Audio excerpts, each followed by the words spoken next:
नमस्कार प्यारे बच्चों, कैसे हैं आप सभी। उम्मीद करता हूँ सभी स्वस्थ होंगे, ठीक होंगे और आपकी पढ़ाई भी सुचारू रूप से चल रही होगी। प्यारे बच्चों, आज हम हमारी पाठ्य पुस्तक क्षितिज भाग 2 समाप्त हो गई।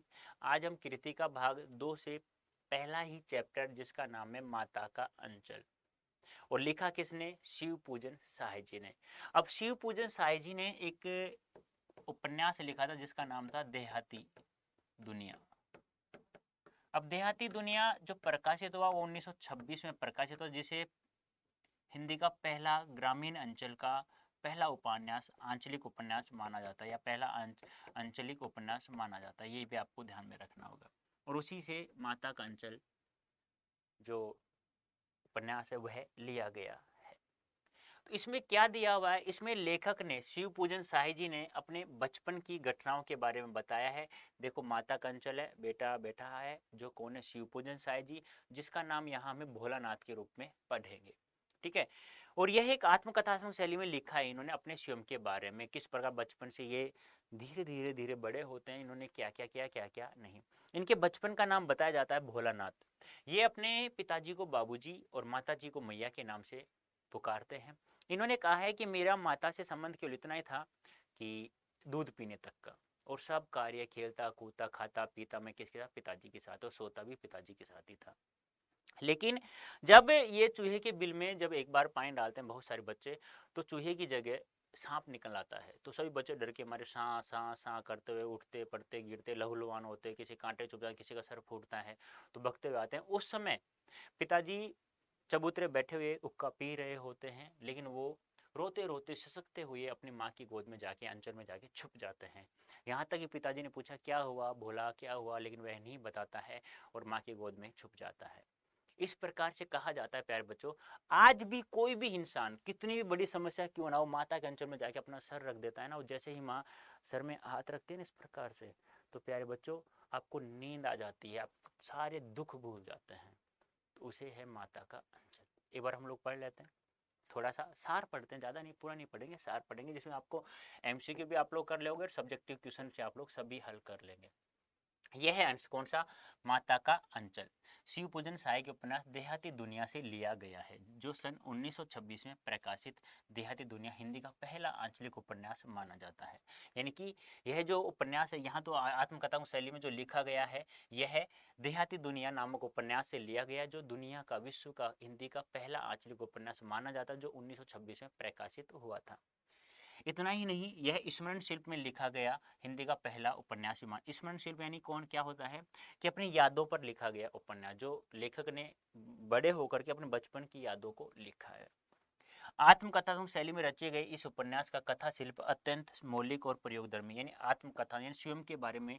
यानी कि जब मैं बड़ा हो गया मान लो, तो मैं अपने बचपन की यादों को लिख देता हूँ, तो स्वयं की बारे में लिख रहा हूँ, तो वह आत्मकथात्मक शैली में माना जाता है। अब शिशु चरित्र, यानी लेखक बचपन की बातों को लिखते हैं इसमें। शिशु चरित्र भोलानाथ कथानक का दृष्टि बिंदु, यानी कि किसी भी कहानी या उपन्यास का एक कथानक होता है जो द्वंद्व के सारे आगे बढ़ता है।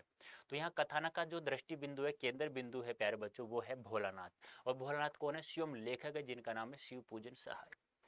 इसमें बालकों के खेल, कौतूहल, माँ की ममता, पिता का दुलार, लोकगीत आदि अनेक प्रसंग इसमें शामिल हुए हैं। यानी कि किस प्रकार क्या क्या खेलते हैं, माँ के प्यार क्या है, पिताजी का प्यार क्या है, लोकगीत क्या है गाँव की, वो सब को इसमें लिखा है उन्होंने।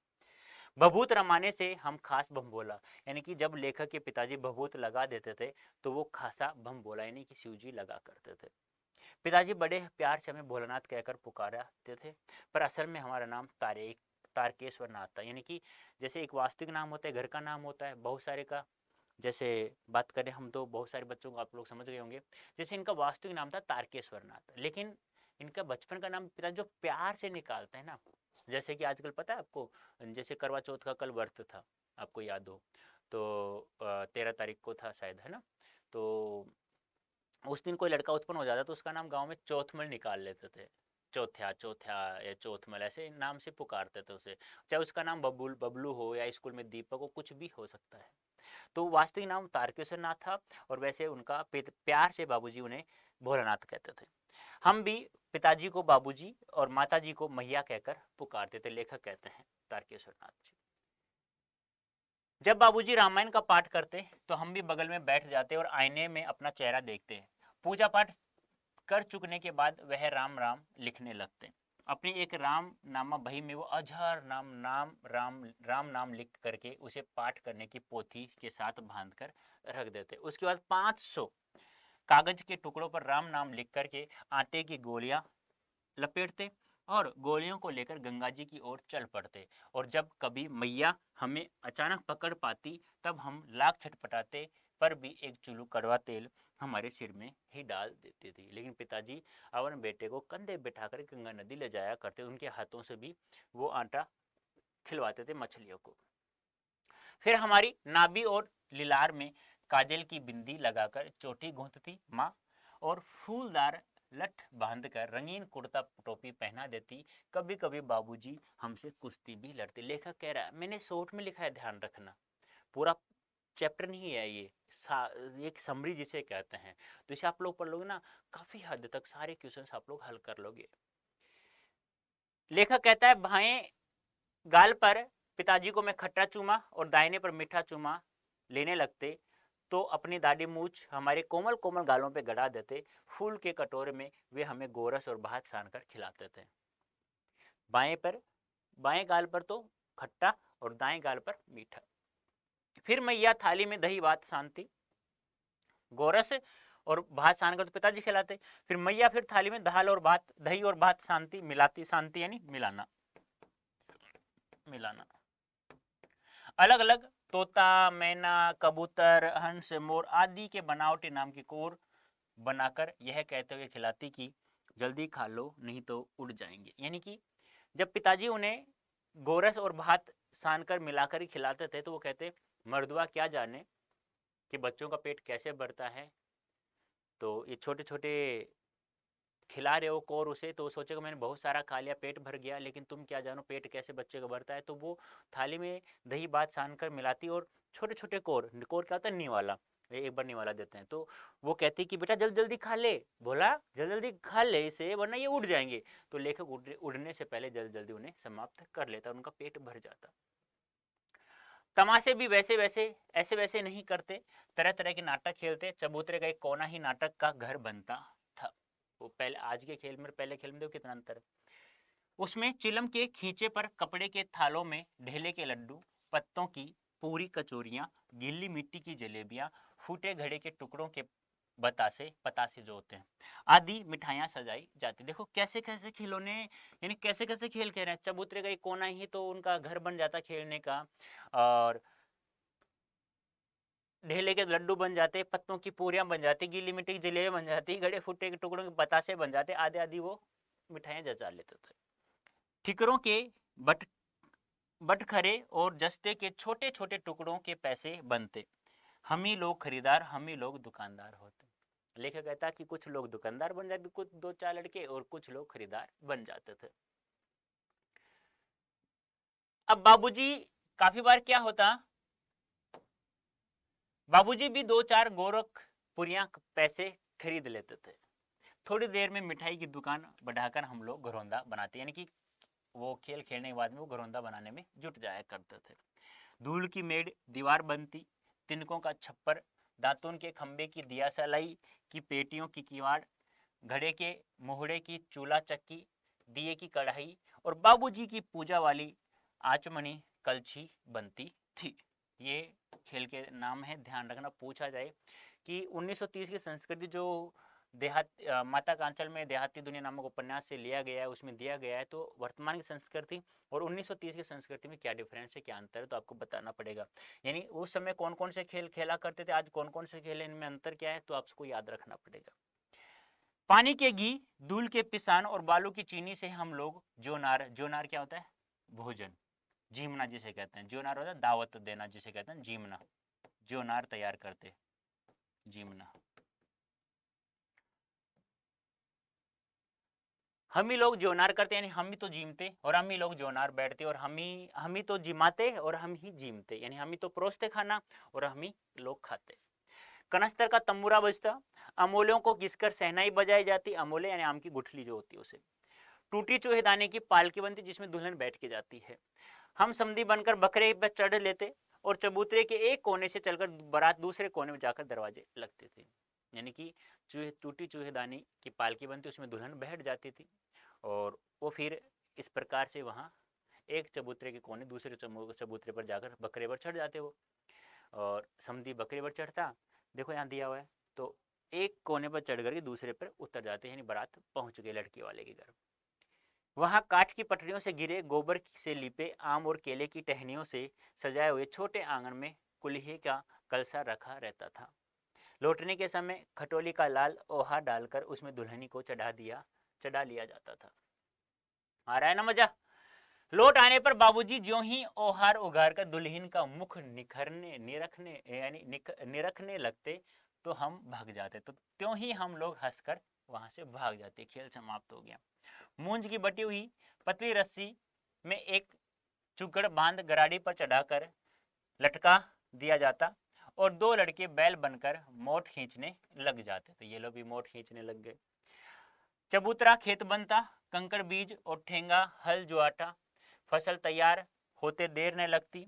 हम हाथों हाथ फसल काट लेते, काटते समय गाते भी थे, यानी कि अब वो मोट खींच रहे हैं, फसल भी उगा रही है, अब वो काट भी रहे हैं, काटते काटते से वो गीत भी गा रहे हैं। ऊंच नीच में बही क्यारी जो उपजी सो बही हमारी, फसल को एक जगह रखकर उसे पैरों से रोंद डालते थे, यानी उसी फसल का जो अनाज मिलता वो पैरों से कूटते थे पहले, तो उसे निकाल लेते थे। यानी कि ये गीत गाते फसल काटते थे। मैं कौन कौन सी? ऊंच नीच की बही क्यारी जो उपजी सो बही हमारी।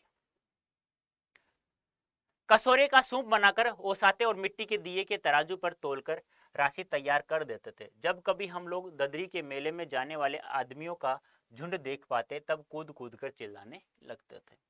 कनस्तर का तंबूरा बजता, हमोले को घिसट कर सेनाई बजाई जाती। ये आ चुका है पहले, ये रिपीट हो रहा है, ध्यान रखना थोड़ा सा, इसको देख लेना, ये मैं बता चुका हूँ, पढ़ा चुका हूँ अभी। मुंज की ये गलती से रिपीट हो रहा है, ठीक है। अब आगे ये भी हो चुका है, ठीक है।